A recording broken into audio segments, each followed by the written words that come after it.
John's Random Reviews. Hi, welcome back to John's Random Reviews.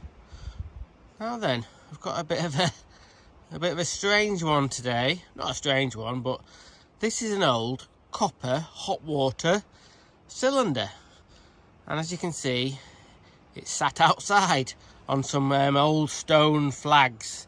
And the actual, well, I'll get into it in a minute, but the top has been cut off. And people in the cottage where we're staying up in Skye have been using this to burn paper and stuff like that. So it's a little incinerator. But that's not what we're really going to talk about in this video. At the bottom here, let's get in a bit, is a strange hole with 4 holes by the side of it. And we're going to talk about what goes in there. Now, plumbers who are watching will already know what that is. It's where you put an immersion heater element to heat the cylinder up. Other tappings on the cylinder, down at the bottom, there is I think it's a 3/4 thread for the cold feed. So what would happen is,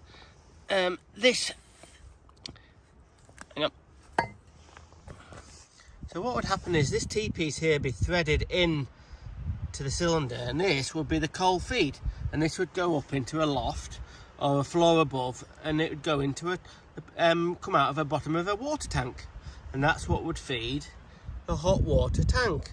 And this little pipe here is just a drain off. It's got a lovely little plug tap there on the end of it. It's got another tapping on the top there.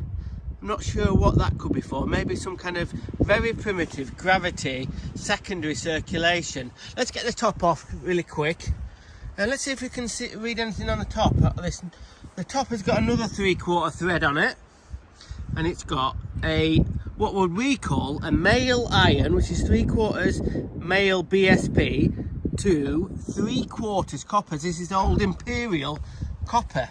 I don't think we can read on there what it says. Oh, is that, hang on. Well, I'll have a look at that in a minute. So anyway, I'll take the top off. As you can see, they've been using it to have fires in it, which is a good idea. But the main thing I wanted to talk to you about in this video is this item. This is the immersion heater element that came out of this cylinder when it was, I think this cylinder was originally in the cottage over there, and it's got a modern cylinder in it. What I mean is it's got a lag cylinder with a modern sort of element in it. It's still roughly the same, where there is no heating element from a heating system, hasn't got a coil inside it. It's just got an electrical element. I might do a little show you that briefly. Okay, this is what a standard cylinder looks like. It's got the element in the top, and normally, well, a good thing to do where people they have these running at the night on economy 8, which is like a cheap electricity in the middle of the night. But as you can see, normally these immersion heaters are about 27-inch long, and it only goes to halfway up the cylinder. So it only heat once you've had a bath or so, it's nearly all used up. Now, what's this? Now, this is the coil, an indirect coil. And see these tappings here? These could either go from a central heating boiler, or they could go from a wood burner, or even from the roof from some solar panels. So that's that bit of it, and that's that bit of it. Now, in the olden days, back in the olden days, they used to have 2 direct tappings off the bottom there on top of each other, and that used to go down in some pipes to a back boiler. So the back boiler is just a square box that was in the back of an open fire that used to heat up that. So that's a sort of a modern cylinder if you still have to use a tank in the loft. Now let's say you couldn't hook it up to a boiler or a wood burner or solar panels. The best thing to do would to have your immersion heater coming in the bottom there. So as you can imagine, when this immersion heater gets going, the element gets going, it heats the whole of the tank. But a lot of cylinders now, to be honest with you, the ones I've seen, all the element pockets are all at the top there, because a lot of them come with coils in them. So in the summer, when you don't want to have the heating going and you don't have solar panels or anything like that, or wood, you don't want your wood burner going, what you do is you just switch this on for a few hours so you can have a bit of a bath, or you know, wash some dishes if you like. But the main thing I wanted to talk about is this. Now, I've been in the plumbing trade 36 years, which is quite a long time. I've never seen an electrical element like this. So what's it all about? You might be familiar with this bit, which is the actual element. See this big nut here?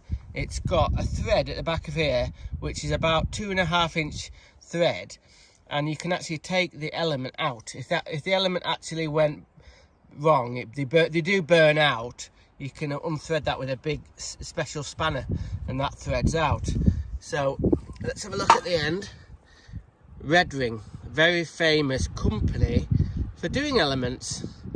So I'm very familiar with that, with the actual element there, but not with this tube. So just a quick nip back to show you the actual hole in the front there.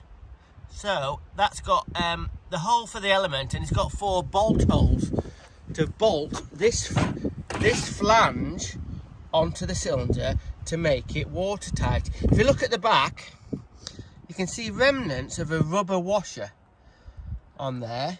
So they've cut a hole in the cylinder just the right size so this can slide in, and then they've marked the holes here. And if you look at it from this angle here, you can see the actual flange here is curved to match the cylinder, which is very, very clever. So how did they get that flange in? Remember, when this cylinder came from the factory, it's all brazed in, and there's no way you can get on the inside of it. So I've been trying to figure out how on earth they bolted this flange into here, because like I said, there's no way to get inside. If you thought of a nut and a bolt, you'd get inside and put a spanner on the nut, and then you tighten the bolt up onto it, so that would pull the immersion heater flange with the rubber washer onto there. So I've got a bit of a theory about how they did it. I don't know if it's right. I might have to do a little bit of research, but I think personally they had a bolt that went through there that had a hook, like a hook on it. It turned 90 degrees. So what you did is you put this this special hook, well, we'll call it a hook bolt, through the hole, and that would clamp on the back of the cylinder, and then you'd be able to tighten a nut up on both sides. That's only a guess. But I'm overthinking this, as I normally do. It was a bad guess, because what it probably happens, it has a brass bolt that you feed through the big hole when you've cut a hole in the cylinder, and you get 4 brass bolts, and then you feed him through from the big hole through the little holes, and then you put the rubber washer over the top of it, and then you put the flange through and on by carefully not knocking the bolts, and then you just put a nut on it and wind it up, and it'll pull itself on. So initially what I thought was the way to do it, I'm not sure now. I think this is the way. That's only part of it. Now, it is a strange looking thing. Normally, when you see an immersion heater element, it's just, it has 2, what looks like about 10mm copper sort of tubes that go along here and go back out. And then the electrical element is inside it, and then this copper tube heats up and it heats the water up. Now, the element is actually inside this copper tube that's fastened onto the back of the flange. You can see it's been brazed or soldered onto the end, and off the top of this, when it goes into the cylinder, it's orientated like this, with this 15mm tube on the end of it that goes up about, I'd say about just under 2 foot. If I can get it to, I'll pull it back a bit. So that's how it looks. And why would they have done it like that? Well, I think I figured it out. If we turn it round, at the bottom has got this hole that goes into this tube. So what happens is you turn it on, it gets turned on, and the element here starts heating the water inside this copper tube. Remember, it's all the water in the cylinder is free to go inside this tube, and then when the hot water heats up, it starts going up the tube. It goes up the tube, and into the top of the cylinder. And then, because of the action of it being drawn up that tube, and I'll get further back, because of the action of it getting drawn up the tube, it gets naturally sucked into this little hole in the bottom there. So it gets sucked into the cold water from the bottom of the cylinder, gets sucked into this hole, and it goes along here, and it goes up the tube to the top of the cylinder, and then it goes round in a circle. It's a fantastic way to get the hot water to circulate around the whole cylinder. So this is roughly what it looks like.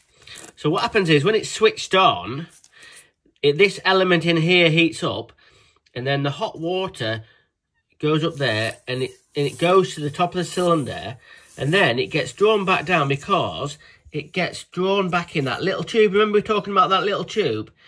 It gets drawn in that little tube and up there, and it goes round in a sort of like a circuit.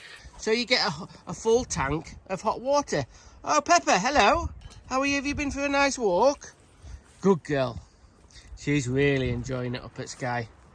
It's just an amazing old bit of plumbing history. I've been in the trade a long time, as I said. I've never seen one of these before. And to be honest with you, it would be a hell of a challenge to getting that to seal against the back and side of the cylinder.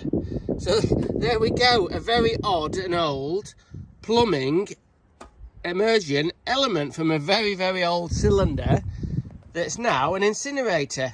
Okay, there's Pepper having a lovely time. Okay, random is rad, rock on. Thanks for watching. Subscribe, unsubscribe, give me a thumbs up, give me a thumbs down, tell me you love me, tell me you hate me, tell your friends and neighbours, tell that weird guy from across the street with the one-eyed dog, tell me anything, but most importantly, let's get